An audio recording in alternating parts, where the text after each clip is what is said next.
Good evening and welcome to Cooperative Vermont.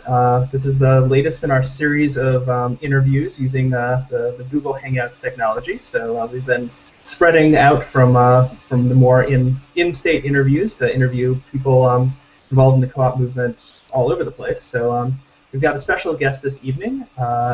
John Curl is the author of several books, actually many books, on and most recently the Co-op Conspiracy, which is a novel about the cooperative movement, and as well as the book For All the People, which is a history of the cooperative movement and communalism in the United States.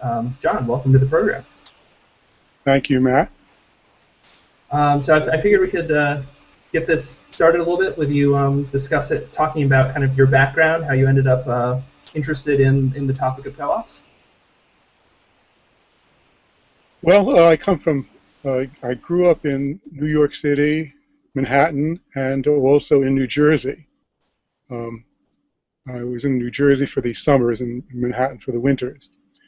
And I grew up in a working class family. My grandfather, who lived with us a lot of the time, was a union worker, union organizer, who actually came to America to become a farmer, and got sidetracked into the sweatshops in New York, and wound up in being involved with his union, saved a few dollars, bought some land in New Jersey, which was going to be his farm. That was his American dream. He was like a landless peasant in Romania. He wanted to become a landed peasant. I'm going to come to America, become a landed peasant, which means a farmer in American terms. So he saved his pennies, worked in the sweatshop, saved his pennies, bought a little land, 7 acres of land in New Jersey, went out there, and then the Great Depression hit. So all the farmers were all going bankrupt there. So they wound up coming back to New York, and that was kind of when. And then they kept the land in New Jersey, and it was going to be a retirement place, and it was also where we went for the summers. So on the one hand, I grew up in the big city in the winter, and kind of in this farm country during the summers, and it was like farm country and pine forests. And so during the summers, I knew all these country kids, and we were just left alone in the beginning of the day. Any day, we were just a bunch of kids would get together, and we would figure out what we were going to do today. All we had to do, the only rule was to be back by dark. And so this was the first cooperative group that I was involved with. Just this bunch of kids. Kind of made up the rules as we went along, and it was totally democratic. In collective democratic way, the way kids do when there aren't any bullies around, and they really weren't in this situation. It was a really good situation. So that was my first taste of collectivity.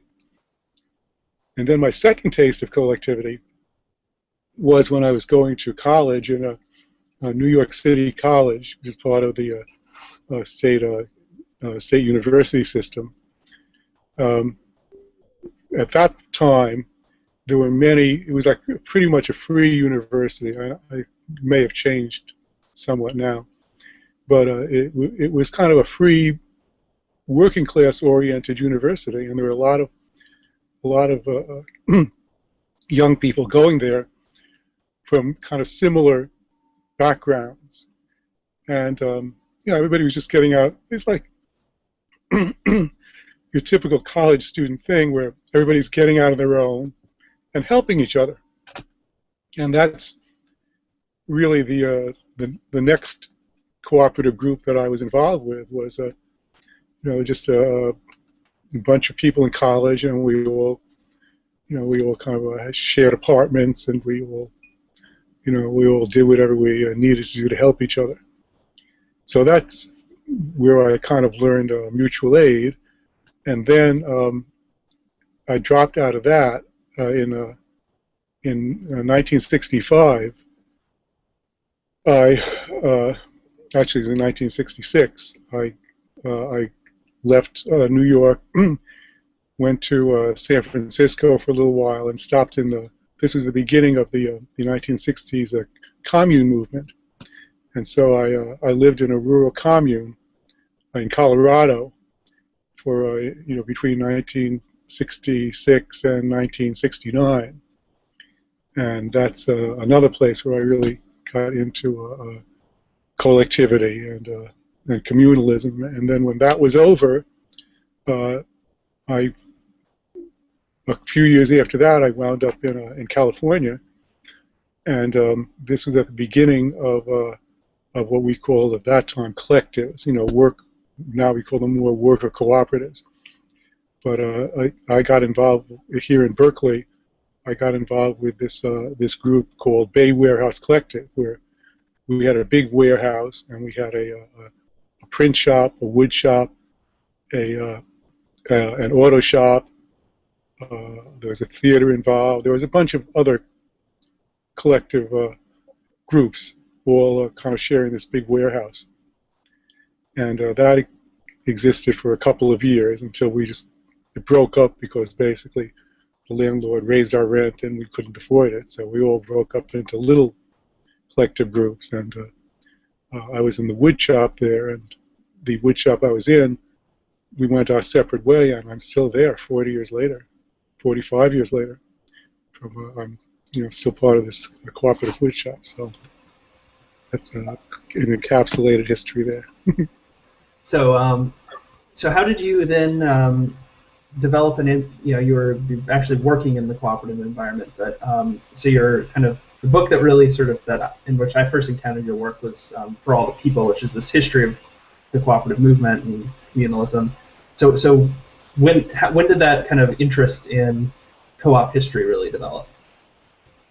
Almost right from the beginning. I was trying to figure out two things. What? Well, in a bigger picture, why is the world the way it is? Why aren't there? Why are cooperatives and collectivity so marginalized? And as a correlate to that is how can we create a situation where there is more of that? So I started looking, and also the other part of it is that this was really involved with making a living. That I was never a very good employee. I was never a successful employee. And the whole where I grew up in New York City, everybody was an employee, pretty much. I didn't know anybody who really wasn't an employee. So that was your only choice in life, pretty much, was get a job, become an employee. What's wrong with you? You don't want to be an employee. Well, I really didn't take to that. I didn't, and I also didn't want to become a boss. Partly I got that consciousness partly through my grandfather, who was really involved with unions, and he was actually involved with the Communist Party also. His union was he was a fur worker, and that was in the 1920s and 1930s, that was a left-wing union. And although I didn't, we didn't really talk about that a lot, just by osmosis, I developed a certain degree of a class consciousness, of that the society was not organized for the benefit of working people. That American society was organized for the benefit of the people who run the society. For money. It's organized for money and not for people's needs. And I kind of assimilated that attitude, and that also that was something. I also didn't fit in. When I was a kid, my family was really mixed, ethnically mixed. We were on my mother's side, they were Jewish. On my father's side, they were half English Protestant and half Irish Catholic. So so with the English Protestant, and they all they all didn't understand each other. They didn't particularly like each other. The Protestants, the Catholics, and the Jews were all in my family. And then one of my grandfathers was Republican, and the other grandfather was communist, and my parents were New Deal Democrats. So I had kind of a spectrum in the family, and yet they all kind of got together at Thanksgiving and had a good time. So it wasn't, everybody was, hitting each other over the head. So, in fact, my mother's hero was Mahatma Gandhi. So I kind of grew up with that also, with social change through nonviolence. That was the real social change really can't be brought about through violent means. That nonviolent actions are much more effective towards bringing social change, and also the value that the society is kind of a mess and really needs change, and that's something you can do. Well, what are you going to do with your life? So I kind of got the attitude that, well, okay, well that would be a good thing to do with my life, to make some contributions towards towards making it a better world. And so that's kind of how I got into all this, just little by little. John, I came across a history of collectivity in the San Francisco Bay Area, and that was written quite a while before For All the People was written. Was For All the People something that you were working on for a while, or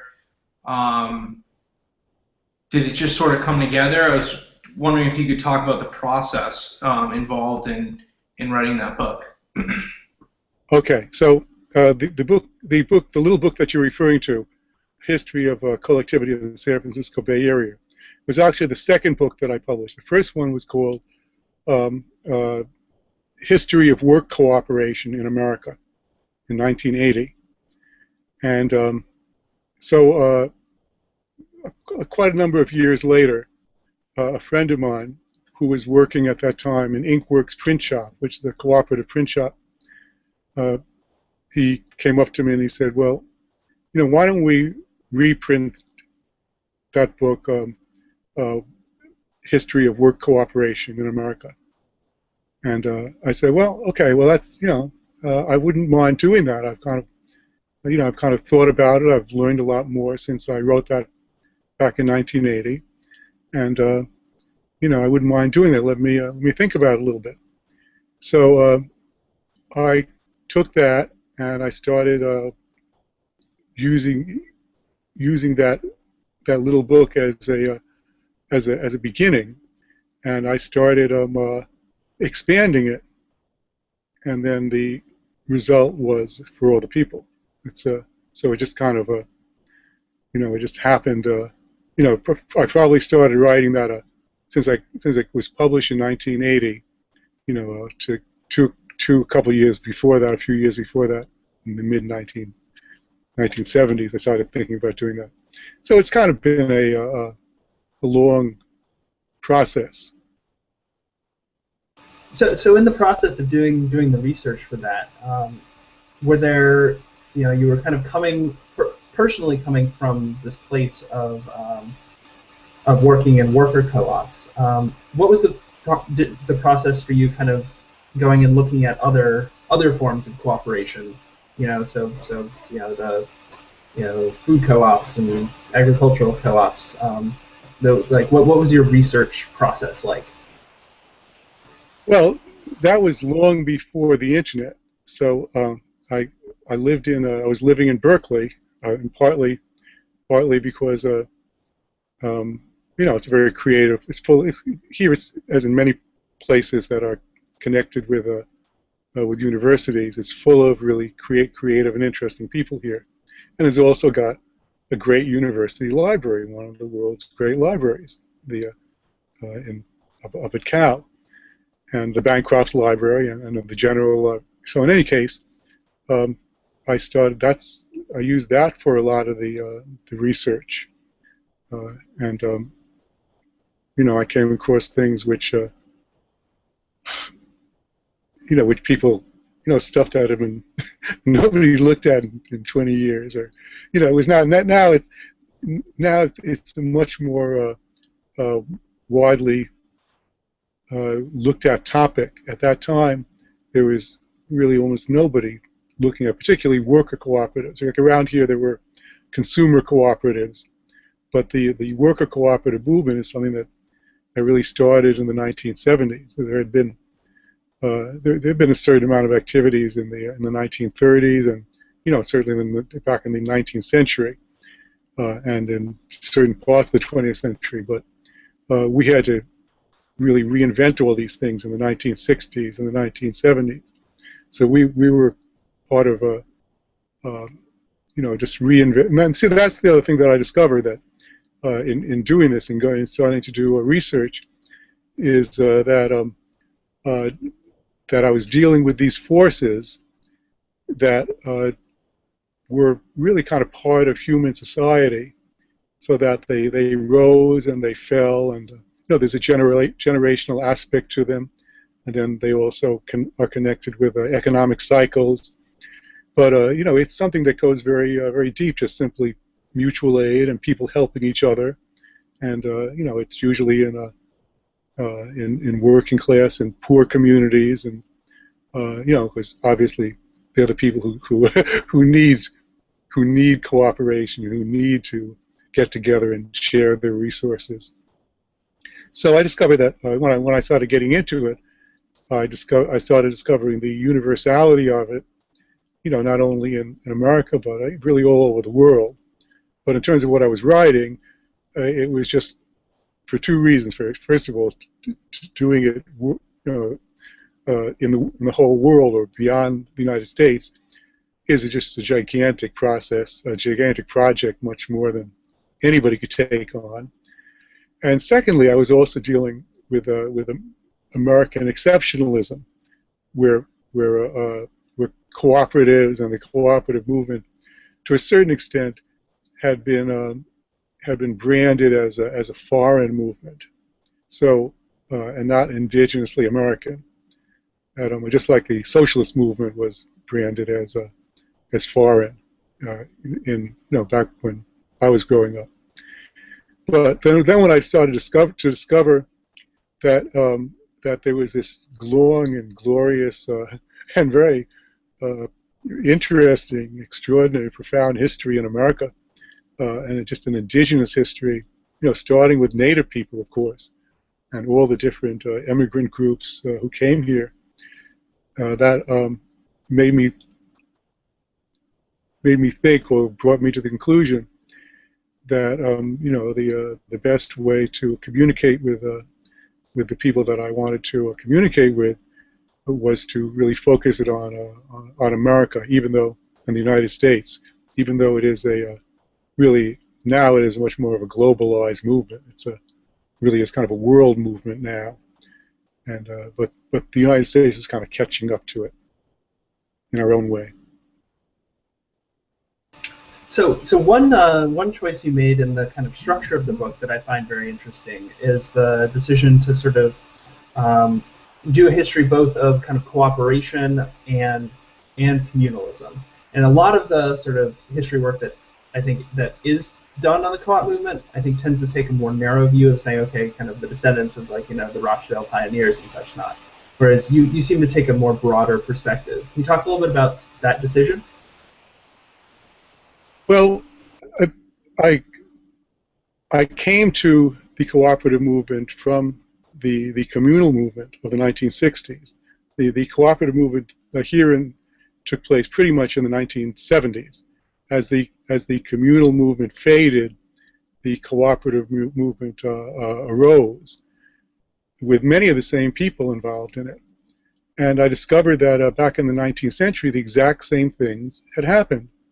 That there were a series of communal movements and community movements, and as a result of them, as a result of the successes and failures of them, cooperative movements sprung up just following them. So there was this pattern, and the pattern had to do with several things. The ideology of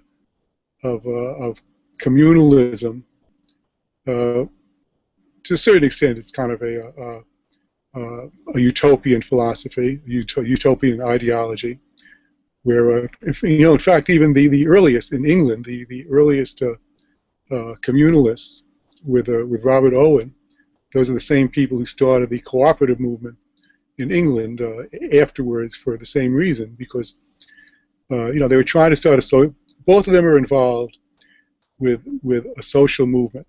Even though here a lot of the communal movement was portrayed in the media as kind of a middle class escapist movement. It really was not that at all. It was a movement to try to transform. It was a transformational movement. It was a social movement to try to put into practice certain ideas of cooperation, where there really was very little room in the larger society. So those two movements, besides being historically connected, not only in the United States, but really around the world, throughout Europe, and through my own experience of having the same connection, we really was, in terms of access to land, communal movements were always stymied by having access to land. It's expensive to get a piece of land. It's not that easy to do. There would have been many more. Back in the 1960s in the United States, there were huge numbers of communal endeavors, but that's where a lot of them kind of broke down. And then as people got a little older, people started. It was also generational. People started getting older. They started kind of settling down, getting into the age where they wanted to have families, and they deal with careers and deal with work on the communal groups basically didn't kind of figure out for the most part how to make a living, and most people kind of spun out from that. And when the movement spun out from that, it started to deal with with the big world of work, and that's where it kind of got into worker cooperatives and collectives. So I think there really is a very deep connection between the two. They're all, they're kind of, and I didn't only write about those. I wrote about the political movements also. So the socialist and populist movements, and many, all of these progressive and left-wing and visionary movements and labor movements, they were historically, if you follow some of the leaders in them, they were involved with all of these different movements, and they were so there is this kind of a deep connection of people who are seriously trying to bring about social change, and these are different strategies and and different tactics and different ways of going about it. John, you've touched on sort of the cyclical nature of cooperatives and communalism, and For All the People came out in 2009, which is during a very interesting time in modern American history. Was that intentional, or can you expand on your thought process as that book was coming out, and in the context of the economic happenings? Well, certainly I could not have predicted the economy was going to collapse at the end of 2008. So, it was I actually thought the economy was going to collapse in 1975. I was wrong with that, but they held on. They held on a while longer. But the same processes were going on then. Capitalism by its very nature is boom and bust, and they kind of found ways to prolong it. And at this point, I think that's kind of over. I think we're back into these very quick boom and bust cycles, and we're probably we're going into another bubble rather than dealing with the problems. We're going right into another bubble, and it's not going to take 20 or 30 years for this bubble to burst, in my opinion. But I think the collectivity or what I'm writing about, it's now we're in a situation with globalization that there are vast numbers of people all over the world, and not only outside of the industrialized world, but here, who are marginalized. That the economy really is not geared to provide for the needs of people, and so most people are really kind of marginalized out of the economy, and that's that's where all of this that's the engine behind behind these kind of social movements of of kind of creating alternative structures, and I think that's the era that we're in is an era where this is going to be really predominant, or not only here in the United States, but really all over the world, for the simple reason that we're having vast numbers of marginalized people, and they have no alternative but to get together and help each other and form alternative economic methods. So and I think we'll dig more into that in the discussion of your recent novel. But one other question I had about For All the People is you came out recently with a second edition of the book, and so kind of thinking about what was it that sparked that second edition, and just kind of having had your head in this kind of historical work around cooperatives, like what do you see as the biggest gaps in the historiography of the cooperative movement? Like what is the work that you feel like still needs to be done in understanding that history? Okay, you give me a few questions, but let me just start at the beginning.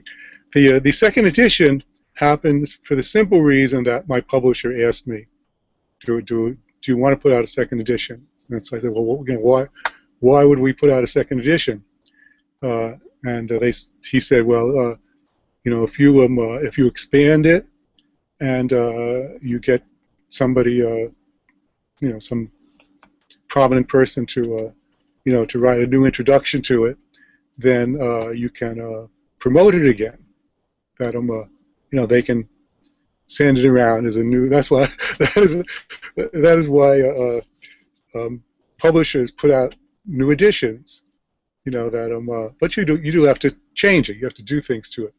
So it didn't. But see, what I was doing, what I have been doing, I was writing another book, which became the last 100 pages of this. That's really why I did it.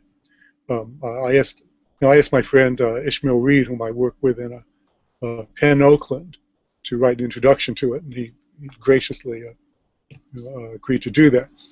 But I was working on this other book about the food systems of the 1970s, the San Francisco Bay Area food system, and what's known as the Minneapolis Co-op War.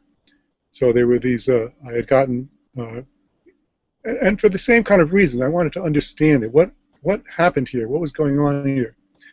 There were kind of, I was tangentially connected to the San Francisco food system. I knew a lot of the people involved with it, but my group was not a food-related group. But all the food-related cooperative and collective groups were getting together in the early and mid 1970s into the San Francisco food system, and it really kind of blew up in the mid 1970s.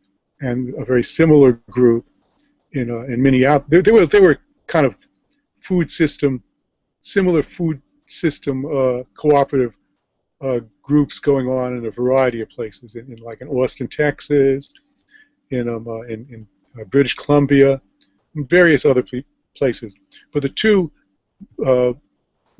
most significant ones were, at least towards the west, were in the San Francisco Bay Area, where I was, and in the Minneapolis-St. Paul area, and they both exploded in the in the middle of their success. And so I just tried to figure out, well, what happened here? Something happened here, and so I started getting interested in researching it. And they had I found in the San Francisco library that they had a collection of the newsletters of the San Francisco Bay Area food system in their archives. So I started, going over there and kind of reading through it, and kind of one thing led to another. And so in any case, I wound up with this it's about 100-page work that I was going to publish as a separate book. And so I asked my publisher, PM Press, do you want to publish this? And then they said, well, it's really interesting stuff. She said, well, I really like reading it. I think it's great stuff. However, I don't think we could sell enough copies to to justify publishing it. It's just not here 30 or this was like 2008, 2009. Here's 40 years later, 35 years later, however long it was. You have to. It almost doesn't matter how. If you ever read, my wife reads the New Yorker. I don't really read the New Yorker a lot, but when I do, there's often articles in it about something that I would never read. Say, what is this? And yet you read it, and it's because it's really written well, and and it's interesting stuff. It's good stuff, but you have to get to people. So when my publisher said, well, you just didn't think that there was enough people who would who would buy a book, I said, well, okay, well, I want to submit it then as an extra chapter onto For All the People. So that kind of gave me the ability to kind of publish this and had somewhat of a ready-made audience because because he's putting out this new edition. So that was why I wanted to put out the new edition, because it gave me an opportunity to to publish this work about the food systems of the 1970s, and also to I didn't really have to convince anybody to buy it if they were already going to. This is like a kind of freebie. You get you buy the book because you already think that book is because it's kind of a whole picture book, and then you also get this 100-page analysis and an in-depth research about the about the food systems. So that's why I put out that second edition. And also that reading those food systems that also helped me with I will get into it at a certain point, but that was really partly the plot of the novel. Came from that's really where I there was a certain drama that went on there. Well, I'll give you a short version of it. Okay, they had all these food systems going on, and they were revolved around warehouses where, even though most of the people working were making almost nothing, there was quite a bit of money going through these warehouses, and that attracted not only unscrupulous people who just kind of wanted to to get a piece of the action, but but it also a lot of radical groups started getting involved with the for the food system, because you had people there with with kind of a consciousness, social consciousness, and so there were radical groups who came into the food system, most of them innocently, just were, somebody got involved because they were into cooperatives, and they were also involved with some kind of politics. But that also brought the FBI into it. And because the FBI was involved with all of these radical, looking at these radical groups, if you know, like this is the old J. Edgar Hoover FBI. I don't think it's changed much, but at that time, really any kind of group that was working for social change was suspected as being dangerous radicals. So when various politically active people started getting involved into the food system here, both here in the Bay Area and also in Minneapolis, and probably in these other places too, but I don't know that much about that. But when all that happened, it brought in a lot of forces that really wound up clashing and destroying them. And it was things started to go kind of a little crazy, because you literally had people in there who were trying to disrupt it, who were trying to take it over, for whatever reasons. They were, some of these things you'll never kind of sort out, but they were, in both places, there were definitely people who came into these kind of just simple, most of these people were just into food. This was the beginning of the organic movement. They were into into many of the things that took over. Natural foods. Well, the whole natural food movement started out with these little cooperatives, and a lot of the people in there were simply just into natural and organic foods, and they, things. A lot of it kind of brought. It brought some people who wanted to exploit it, and it also brought some people who were afraid of it, because they were afraid of social change, and they were so in any case, that was by studying that. That's what I wrote about in that last chapter of the second edition of For All the People. But then I also in starting to understand that drama that took place, I wanted to well, I didn't want to write when I'd written the history of it there, but there was also something universal about that was going on, since something very similar happened in both of those places. That gave me the idea that there were forces there that were not just specific to these particular people or this particular place. The same forces were going on in both of these different areas. And so when I started writing fiction, I used that dynamic as kind of a key part of the plot that I was working on. So that seems like, unless Eric, you have any other questions you want to add, that seems like a good transition point to talking about your recent novel. Cool. Yeah. So I've read the Co-op Conspiracy on my tablet on the megabus down to Boston a few weeks ago, and it was about 200 pages, so I was able to get through it and over the course of the bus ride. And enjoyed it. I found it really interesting because, especially because it seems to, as you were talking about, touch upon this kind of connection between the cooperative movement and social movements that I think oftentimes gets kind of papered over. So do you want to talk a little bit about maybe the process and the kind of setting that you created, and really, it sounds like what you've the kind of things that you felt like you're exploring with this project? Well, there were several different themes, and one theme was cooperatives as a social movement.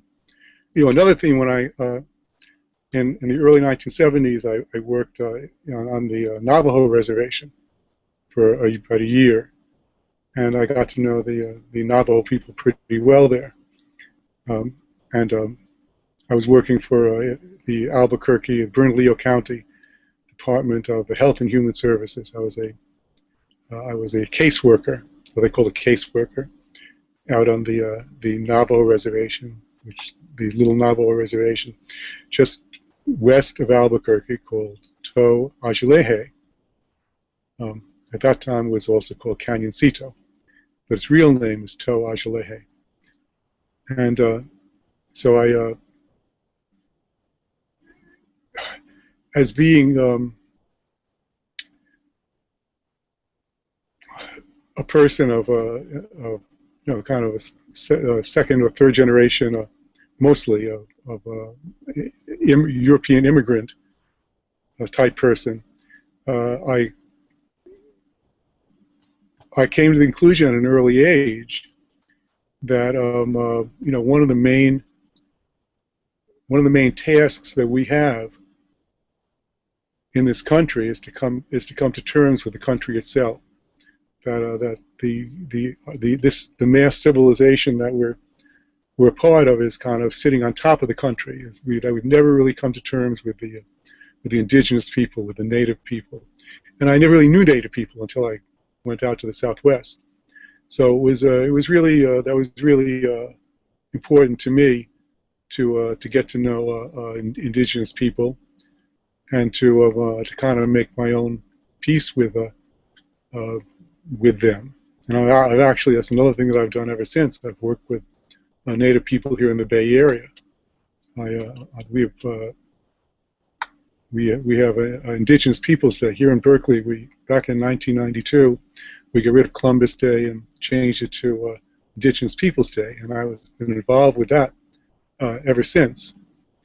And I think that really is kind of part of our task in this new century, is to really to become indigenous to to America, and to become indigenous to the world, because the indigenous people, here most of us are descendants of immigrants, people who left wherever they were, went to somewhere else. I'm going to start all over, and what we don't have in this country is really a sense of community or a sense of place. Where there's a very deep alienation in this country, and the cure for alienation, it has to do with what we're working on with cooperatives, is developing a community. Cooperatives are really kind of part of a larger movement to develop a community, to develop more humane relationships with other people. So where was I going with this? I no longer remember where I was going with it. But okay, that was one thread. That's another thread of the novel. Another thread is a kind of the multicultural thread, where myself really being a very multicultural person where I grew up, my family really did not fit into any group. New York City is very ethnically separated. There's a lot of different groups there, but everyone has their own little neighborhood and their own little group. And so for people who have a multicultural background, you don't really fit in anywhere there. And except that there are quite a few multicultural people. So and I think we're coming into a world now, at least here it is in California. It's a much more mixed world. That back when I was a kid, it was the melting pot, which meant that everybody was supposed to melt and become an Anglo. That has been replaced now, where all the different cultures still mix and melt in a way, but it's a multicultural melting. It's a multicultural joining, where you don't have to give up whatever you were to become a little Anglo clone. But so in any case, all of those struggles, I was able to write about in. I think we've lost Matt. I just got back. I apologize. The power went out in my house. I had to hard line into the internet, so I'm invisible but still here. Okay. So so I was just going to say that my experience was multicultural people tend to get together. That the outsiders. I got together with when I as a kid. I found very, and not only in school, not only in the lower grades, but in college. There are a lot of outsiders out here. California is full. Here, California is almost wall to wall outsiders. People come here from all over the country, wherever it is. They didn't, they grew up in Columbia, South Carolina, and they didn't really fit in there, and so they come to California. So, so it's so that's really a part of what I was writing about also. So, cooperatives, indigenous people, multicultural struggles, and all of that came together in a way that I just wanted to write about it in fiction, which gave me certain latitudes that I didn't have when you're writing history. So one of the things that I found really interesting in your mention of that whole sort of the FBI element of the experience of those food systems made that a lot clearer. But you definitely look into that in the novel, that kind of intersection with kind of the repressive apparatus of the state, and and also the tension of whether or not cooperatives should get involved in supporting social movements, in the whole kind of defense of the land piece. Like, do you see those tensions like playing out in present situations, that or is that something that you're drawing primarily from that more historical experience? Well, right now it's really different. There's the I work with a Novelist here, the network of Bay Area worker cooperatives. I'm a board member of it, and we really are not getting involved with social movements outside of the cooperative movement. It really is not an issue now. Part of the reason that it's not an issue is there really are no great social movements in the United States now. It's not we're not in a time of we're in a time where there's an enormous amount of soul searching, a lot of really discontent. Many people have given up on the system itself. There's a much more deep awareness that the electoral system has tremendous limitations for social change. That it's a very it's kind of built-in conservatism, so that and to some extent, it almost doesn't matter who you're going to elect president, but the president has very, he could be the greatest guy in the world, but the president can start wars. He's got a lot of power, a lot of latitude in terms of foreign interventions, but in terms of changing social change within the United States, the president doesn't have much power at all. And so I kind of really already knew that, and I didn't expect much from Obama, but so I wasn't that disappointed. But a lot of people who really thought that looked to electoral politics on that level for deep social change, we're very disillusioned with it. And I don't really know where things are going to go from here, but I think a lot of people have a more sophisticated analysis of the world that we live in, of the system of the United States, and also there's a lot of talk about the security state or the deep state, all the government apparatus which is outside of and beyond the electoral system. And now even more, things have been privatized. A lot of power has been taken out of the electoral system. Power that, for that, say, Franklin Roosevelt had. Now it's kind of out. It's in a, everything's as the financial system has become globalized, as multicultural corporations have really taken themselves out of the United States, that they're kind of we have this corporate world which is really not that deeply tied into any country, even though they make profits in your country, that they're kind of just out there floating within. They'll just as soon go, to somewhere else. So they're not involved with patriotism, as the country. They could care less really about the country. They care about making profits for their own little elite.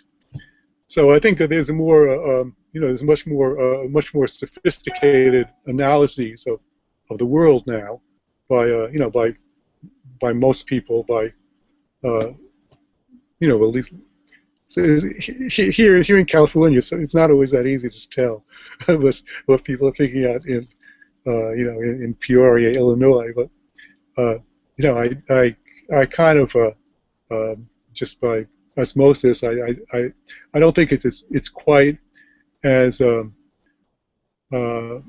hard edge as it once was. So what am I saying? Only thing I'm saying is that that it's a time. This is a time of very intense practicality, where we're trying to create social movements that actually work, that actually change the world. And here in the Bay Area, with what I'm involved with, the network of Bay Area worker cooperatives, it's just a little teacup in a way. It's it's really is small, but it does have tremendous repercussions. It has we're dealing with things that I think have a significance far beyond the actual numerical groups that we're working on. So, do you want to, you're mentioning this network of Bay Area cooperatives. Do you want to talk a little bit about sort of what that is, where you're on the board of that, like kind of what its mission is, kind of how it's developed over time? Well, it's been around for the last 19 years. Before that, in the late 1970s and in the early 1980s, we had a kind of a precursor to it, which we call the intercollective, and it was that was just kind of a mutual aid between between collective and cooperative groups. We would meet once a month or once every couple months, and and just kind of do mutual aid things. This is more developed. We have a couple of people working as paid facilitators. We never, back in the intercollective days, we never were financially solvent enough to actually hire somebody to do any of the work. But but basically it's just it's a mutual aid organization with we're connected with the U.S. Federation of Worker Cooperatives, which is it's fairly small, but it's this is the visionary time. So we're putting out visions. There are many people who would like to get involved. There's many more people who are interested than really can. It's not that easy to start a small business. And then basically worker cooperatives are small businesses. Back in the 1970s, the early 1980s, there was no backup. You were kind of out there on your own. But now it's much more developed. Worker cooperatives have been taken up as an economic development strategy by various cities. Many nonprofits with nonprofit organizations with social missions are promoting worker cooperatives as a way to fight poverty. for various groups, and there's much more backup now. You know, there are legal groups who people can get in touch with and kind of help them with. Most people if they're just starting to work a cooperative, it's usually working people who really don't know how to run a business, and so it's you kind of it's and also with very few resources. Most of them start undercapitalized, so having backup now is a big difference. And then there are organizations such as these they're called the Evergreen Cooperatives in the Cleveland area. You know, they came up with this idea, which is really getting broad appeal, of trying to get community organizations such as colleges and hospitals and to anchor, to give contracts to worker cooperatives. Like, for example, one example they did is they helped start a laundry, cooperative laundry, and then they got a contract with a local hospital to give them a contract for washing their stuff. So the individual examples are not, this is not on a large scale, but the idea of making community efforts, because that is another whole part of it, because now worker cooperatives really are now part of a larger scheme of organizations, called social enterprises, community enterprises. These are very large, very widely spread in certain parts of Europe, but we do have a certain number of them here. Like back from the old days, the Green Bay Packers football team is a community enterprise. That was really so threatening to the league that they banned any. They grandfathered them in, but they made a rule that they couldn't be any more community enterprise football teams in the National Football League. But it's that kind of idea that it stabilizes the community, that you have these joint enterprises where the community or parts of the community, like a hospital or some successful part of the community, so it's helping the resources so that marginalized people within those communities have more of the ability to get together and form these mutual aid organizations, such as worker cooperatives, or kind of mixed. Some of these are kind of have a mixed form, but they're all kind of part of the same thing. If we're trying to make a larger movement, that is really what the stumbling block is. We live in a capitalist society, but you need capital. It's capital in terms of the ability, wealth, or the ability to like my wood shop, where we have like 10 people working in it. Nobody would have the resources to put it all together by themselves. So you have to either pool your resources or get those resources from somewhere else. And when we have failing communities all over the United States, it seems a natural thing that different community groups and the communities themselves would kind of partner with nonprofit organizations and partner with worker cooperative neighborhood groups to use that as an economic development strategy and kind of grow the movement. And so that's a big difference between what's going on now and what was going on decades ago.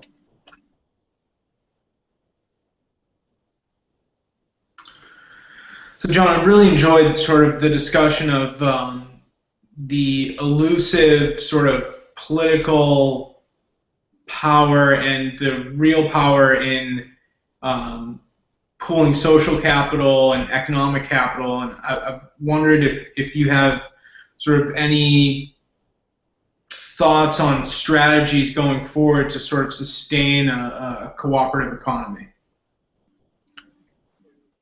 Well, I think there's many people working on it now, and different people make have different contributions.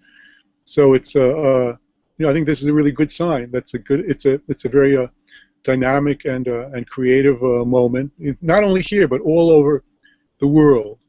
I think there's a general recognition that the world economic system is pretty much a dismal failure, and it's not going to provide for the 21st century. The 21st century is going to be an utter disaster, or a series of utter disasters on the level that we don't want to think about. You know, and you know, it's going to be a very bad place for ourselves and for our children and grandchildren if it survives at all. So I think that with the realization, the global realization, that the choice is either to reinvent the world, reinvent the economic system, to reinvent the way we deal with each other, the way we do things. It's either that or really unspeakable disasters. So that's a that's a motivation, and that's motivating thousands and thousands of people, you know, all over the world to think about this. And also, I think we're also getting into many people are developing a much higher consciousness, in the sense that people more realize how interconnected everything is, how much the success of everyone is interconnected. That you really is no place to run and hide. You know, you can go to your gated community and, you know, and put your little stash, hoard all your stuff. But you know, it's really not going to work. It's that those gated communities and those little hideaways, they're gonna, if the whole thing blows up, they're gonna blow up too. So you know, I mean, of course, there's always going to be a small group of people, which, you know, the old Occupy movement called the 1%. You know, they're going to, you know, you don't have to worry about them. They're always going to run to their gated communities and, you know, and hoard their gold in their cellars, however they're going to do it. But the rest of us need to really reinvent the world, and you know, if they're the last ones to come on, well, okay, so be it. But there really are a lot of us, and there's a lot of creative people, and this is the task of this century: is getting through this century and getting to 2099, where we, you know, where we really have. I'm not gonna be there, so you know, you this is you know, but you know, I'm trying to make a little well, we're all here, you know, we all need to make a little contribution, but I think that is the big picture. And you know, it is a great time to be living. It's a creative time. It's a time where there's no choice but social change. There's no choice but to reinvent the world. There's no alternative to getting a new economic system, that takes care of people. It's either that or horrible disasters for everybody. And you know, I'm glad to be part of it. I really you know, back in the years when the rise of Reaganism, it was a pretty depressing time, because it was all you knew these people were putting forth a false ideology, you know, that would really bring about disasters, just in the same way as George Bush is going to go into Iraq and create a utopia. Let's conquer them and bring utopia there. You know, you know, you just like these disasters waiting to happen. But you know, now we're at a point where I don't think it's going to be very difficult for the people who are peddling the new set of lies. It's always people who are coming up with a new set of lies to you know, to try to distract people. But I think there really are a lot of people now who have figured out that that the powers that be are not going to get us where we want to go. So we have to do it ourselves. And this is a do-it-yourself movement. The cooperative movement is a do-it-yourself movement. And so, you know, so that's you know, I think it's a good time to be living, because it's no, you know, there's going to be no saviors. You know, we have to be our own saviors, and figure it out for ourselves. And talk to our friends and kind of get together with our friends and and recreate the world.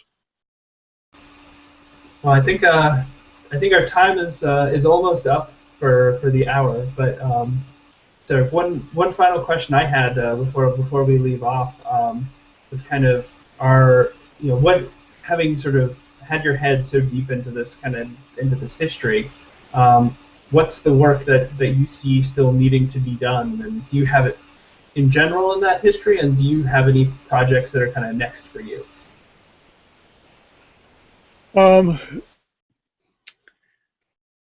Gee, I'm always going into different projects. I don't really know how to answer that.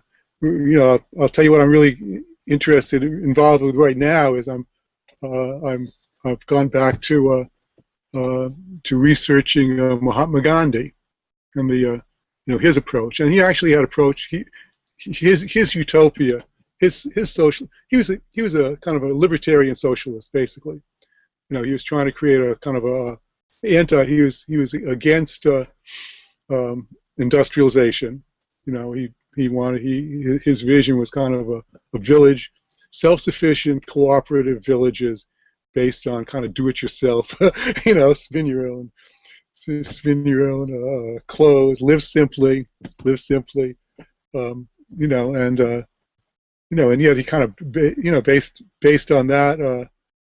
And also he was into kind of living it himself, living his vision. I think that that kind of vision of not relying. I think we're at the end of the industrial age, the industrial revolution. Not that technology is going to go away. We're still going to keep technology, but the industrial revolution in terms of nation states like say China and India have now turned to to heavy industrialization, to try to catch up economically with the West. It's a disastrous course. So I think we're at the end of that age, and I think that's kind of where my interest is going, is how do we end the industrialization mania, and to kind of get back into a more humane way of living based on basically kind of simpler living. Of course, here we are, in Google Plus, but that's that's kind of part of it. It's part of the contradiction. It's great that we can do this, and part of this ability to communicate over broad expanses to all kinds of people is part of the way that we're expanding our group consciousness, and that part of it is great. But we have to kind of turn it around so that we can also kind of go outside into the into the real world, and and have nice communities, and have with actual trees growing, and a clear sky. So I think it's all part of the same thing. So that's where I'm like many people, I'm into ecology, but ecology with social justice. I don't think there is social. I don't think that we can create an ecologically balanced world without at the same time creating a world that's based on social justice. So that's kind of where I'm trying to work from. Awesome. Well, thank you so much for taking the time to chat with us this evening, and really appreciate the work that you've done thus far. And if there are any other books coming out at some point, drop a line. Okay. Well, thanks for having me. It's great talking to both of you. Thank you, John. All right. Good night. Good night.